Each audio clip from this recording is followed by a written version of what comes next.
ইফালে বিটিআৰত ৰাজনৈতিক দলসমূহৰ নিৰ্বাচনী প্ৰচাৰ তুংগত উঠিছে। এফালে বিজেপিৰ যদি সংকল্প সভা, আনফালে আকৌ ইউপিপিএলৰ শান্তি সম্প্ৰীতি যাত্ৰা। পিছপৰি হোৱা নাই বিপিএফও। আশীৰ্বাদ যাত্ৰাৰে নিৰ্বাচনী চমক দেখুৱাইছে বিপিএফে। এপছুকে ধৰি 14টাকৈ বড়ো জাতীয় সংগঠনে বড়ো ৰাজনৈতিক দলৰ একত্ৰীকৰণৰ প্ৰসংগ উত্থাপন কৰিছিল যদিও অনিশ্চয়তাৰ গৰাহত মিত্ৰতা। বিপিএফৰ শেহতীয়া কথা কৰ্মই যেন বহন কৰিছে তাৰে ইংগিত। আৰু এই সন্দৰ্ভত আমাক কিছু কথা জনাব, শেহতীয়া তথ্য আগবঢ়াব আমাৰ সাংবাদিক মুছাদ্দিক হুছেইন। বিটিআৰ নিৰ্বাচন অনুষ্ঠিত হ'ব ছেপ্টেম্বৰত আৰু বিশেষকৈ প্ৰতিটো ৰাজনৈতিক দলেই তেখেতসকলৰ নিজা নিজা কৌশলেৰে আৰম্ভ কৰিছে। বিজেপিৰ বিজয় সংকল্প যাত্ৰা, বিপিএফৰ আশীৰ্বাদ যাত্ৰা আৰু ইউপিপিএলৰ শান্তি সম্প্ৰীতি যাত্ৰা। সামগ্ৰিকভাৱে মই এই মুহূৰ্তত আছোঁ ওদালগুৰিত 10টা বিধানসভা সমষ্টিত এই ধৰণে তেখেতসকলে যি আশীৰ্বাদ যাত্ৰা, সেই আশীৰ্বাদ যাত্ৰা তেখেতসকলে অংশগ্ৰহণ কৰিছে বিপিএফৰ কৰ্মীৰ সামগ্ৰিকভাৱে এই দৃশ্যসমূহ দেখুৱাই আহিছোঁ যে ছেপ্টেম্বৰত যি অনুষ্ঠিত হ'বলগীয়া বিটিআৰ নিৰ্বাচনৰ বাবে এতিয়া প্ৰতিটো ৰাজনৈতিক দলে তেখেতসকলৰ কঁকালত টঙালি বান্ধি ওলাইছে আৰু কি ধৰণে তেখেতসকলে শাসনৰ বাগজাৰি ল'ব পাৰে সেই প্ৰচেষ্টা অব্যাহত ৰাখিছে। সমান্তৰালভাৱে আমি যদি চাওঁ, আজি প্ৰায় এসপ্তাহ 15 দিন ধৰি মুখ্যমন্ত্ৰী যি বিজয় সংকল্প যাত্ৰা বিজেপিৰ আৰু সমান্তৰালভাৱে বিপিএফে আয়োজন কৰিছে তেখেতসকলৰ আশীৰ্বাদ যাত্ৰা আৰু ইউপিপিএলে কৰিছে তেখেতসকলৰ শান্তি সম্প্ৰীতি যাত্ৰা। আৰু এনেধৰণে আচলতে এইবাৰ বিজেপি কাৰ দখলত আহিব তাৰ বাবে অপেক্ষা কৰিব লাগিব ছেপ্টেম্বৰৰ শেষ ভাগলৈ, অৰ্থাৎ দুৰ্গা পূজাৰ প্ৰাক মুহূৰ্তলৈ।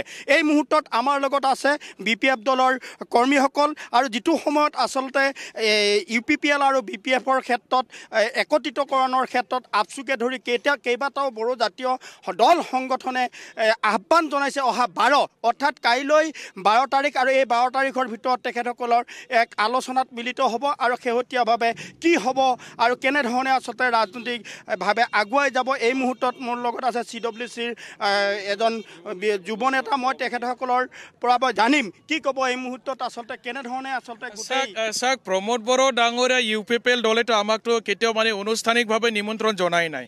এপছু কৈ আছে যে বড়ো ৰাজনীতি একেলগে হ'ব লাগে, এইটো কেনেকৈ সম্ভৱ হ'ব? তেওঁলোকে অলৰেডি বিজেপিৰ লগত এলায়েন্সৰ চৰকাৰ চলাই আছে। যোৱা 5টা বছৰ ধৰি আমাৰ BTCত বিজেপি আৰু ইউপিপিএলৰ চৰকাৰ চলি আছে। তেওঁলোকে চৰকাৰ এৰি আহক। চৰকাৰ এৰি আহিলে আলোচনা সম্ভাৱনা হ'ব। বিজেপিৰ লগত অলৰেডি আছে তেখেতসকলে। বিজেপি থাকোঁতে আমাৰ বিপিএফ দলৰ লগত কেনেকৈ মিত্ৰতা হ'ব, এইটো কোনো সম্ভাৱনাই নাই। আৰু অলৰেডি আমাৰ 22টা চিটৰ MCLA টিকেট দাবীদাৰসকলে অলৰেডি নাম ঘোষণা কৰিলে আনুষ্ঠানিকভাৱে বিপিএফ দলৰ পৰা। চ' এই ক্ষেত্ৰত তেওঁলোকৰ যিটো আলোচনাৰ প্ৰস্তাৱ এইটো যথেষ্ট পলম হৈ গ'ল। কিন্তু তেওঁলোকে আজিও আনুষ্ঠানিকভাৱে আমাৰ বিপিএফ দলক কোনো তেনেধৰণৰ ইউপিপিএলৰ পৰা তেনেকুৱা চিঠি দিয়া নাই যে আনুষ্ঠানিকভাৱে তেওঁলোকে যদি বৈঠক কৰে। আজিও কৈ আছিলে হাগ্ৰামা মহিলাৰে ছাৰে আপোনালোকৰ অনুৰোধ আমি সন্মান জনাওঁ, কিন্তু তেওঁলোকে আগবাঢ়ি আহিব লাগিব। কেৱল মিডিয়াৰ কৈ থাকিলেতো নহ'ব, প্ৰেক্টিকেলি তেওঁলোকে আগুৱাই আহিব লাগিব। আৰু কি ধৰণে মিত্ৰতা বিচাৰিছে আমি প্ৰমোদ বড়ো ডাঙৰীয়া ইউপিপিএলৰ পৰা আমি জানিব বিচাৰিছোঁ। আনফালে আপোনালোকে দেখা পাই আছে তেখেতসকলৰ দলৰ কিছুমান জ্যেষ্ঠ নেতা মন্ত্ৰী UG ব্ৰহ্ম ডাঙৰীয়াকে ধৰি তেওঁলোকৰ EM ফেৰেংগা ধাৰাবাহিকভাৱে আমাৰ হাগ্ৰামা মহিলাৰী ছাৰক BTC সৃষ্টিকাৰী নেতাক তেওঁলোকে সদায় দিনে ৰাতি আমাৰ হাগ্ৰামা মহিলাৰী ছাৰৰ ওপৰত বেয়া ভাষাৰে আক্ৰমণ কৰি আছে, বেয়া শব্দৰে হাগ্ৰামা ছাৰক তেওঁলোকে ডেইলি ইনচাল্ট কৰি আছে। মিত্ৰতা কিমান সম্ভৱ হ'ব? তেওঁলোকে যদি সঁচা অৰ্থ যদি মিত্ৰতা বিচাৰিছে আগবাঢ়ি আহক। হাগ্ৰামা ছাৰ এইটো প্ৰস্তাৱ দিছে আমি 20টা খেলিম। যোৱাকালি কোকৰাঝাৰত কৈছে ইতিমধ্যে 22টা চিট আপোনাৰ ঘোষণা কৰা হয়। এইটো আমি কিবা এটা আমাৰ ভিতৰত সমাধান কৰিম। যদি তেওঁলোকে সঁচাকৈ যদি মিত্ৰতা বিচাৰিছে, আমি খোলাকৈ কৈছোঁ বিপিএফ দলৰ পৰা আপোনালোকে আগুৱাই আহক, আনুষ্ঠানিকভাৱে আলোচনা কৰক। অলৰেডি আপোনালোকে বিজেপিৰ লগত মিত্ৰতা আছে, বিজেপি এৰি আহক, তেতিয়া আলোচনা সম্ভাৱনা হ'ব। কিন্তু আপোনালোকে অলৰেডি চৰকাৰত থাকি আমাক ক'লে কি হ'ব? এইটোতো কোনো সম্ভাৱনা আমি দেখা নাই। নিশ্চিতভাৱে মোৰ লগত আৰু এজন নেতা আছে, মই তেখেতৰ পৰা জানিম। বিশেষকৈ 2020 চনৰ 23 ডিচেম্বৰতো আচলতে সেই সময়ত বিপিএফ দলৰ পৰা কিন্তু দিয়া হৈছিল, পত্ৰ দিয়া হৈছিল যে ইউপিপিএল আৰু বিপিএফৰ একত্ৰিতকৰণৰ ক্ষেত্ৰত। এইবাৰ আচলতে যি আলোচনা চলি আছে বা এই আলোচনাটো ফলপ্ৰসূ নহ'ব যেন অনুভৱ হৈছে। এই ক্ষেত্ৰত আপুনি কি ক'ব? হয়, আপুনি যিটো প্ৰশ্ন সুধিছে আৰু কৈছে এইটো মই ডাটা হিচাপে মই ক'ব বিচাৰিছোঁ।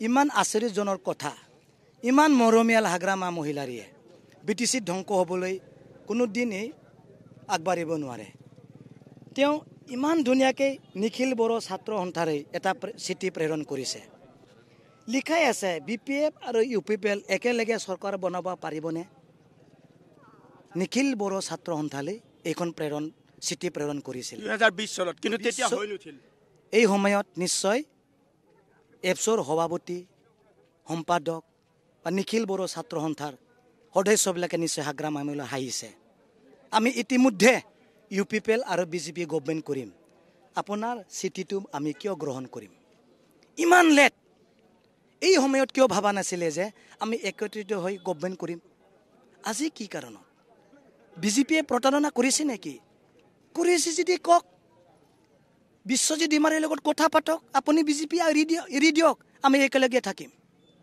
হাগ্ৰামাক যেনেকুৱা কৈছে বিশ্বজিৎ ডিমাৰী কওক আপুনি BJP এৰি দিয়ক আপোনালোকৰ কাৰণে BJP এই BTCত আহি পৰিছে আপোনালোকে ৰাস্তা দেখাইছে আগতে BJP নাছিল আপোনাহে BJP আনিছে আপুনি এজন BTCৰ বাকী হিচাপে আপুনি BJP এৰি পালে আমাৰ লগ একেলগে থাকক বিশ্বজিৎ ডিমাৰী ক'ব পাৰিছে না পৰা নাই অকল হাগ্ৰামা মহিলাৰে কিয় এইবোৰ ইমান মৰমীয়া BJP যিসকলে কৰিছে সেইসকলেও তাৰমানে আঞ্চলিক দলৰ প্ৰতি আহিব লাগিব তেতিয়াহে হয়তো এই আলোচনাত ছাকচেছ হ'ব নহয় জানো ভয় কৰিছে কাক BJPকে ভয় কৰিছে হয় না নহয় BJPক ভয় কৰা নাই যদি BPFটো জয় হ'ব BPF জয় হ'লেতো একেবাৰে গভৰ্ণমেণ্ট হৈ যাব আঞ্চলিক দল হয় না নহয় তৃণমূল কমিটিয়ে কিবা বা তৃণমূল যিবিলাক আপোনালোকৰ ৱৰ্কাৰ আছে কৰ্মী আছে সেইসকলে কি কয় একত্ৰিত হোৱাটো বিচাৰে নে নিবিচাৰে ৰাইজে সদায় একত্ৰিত বিচাৰে একত্ৰিত বিচাৰা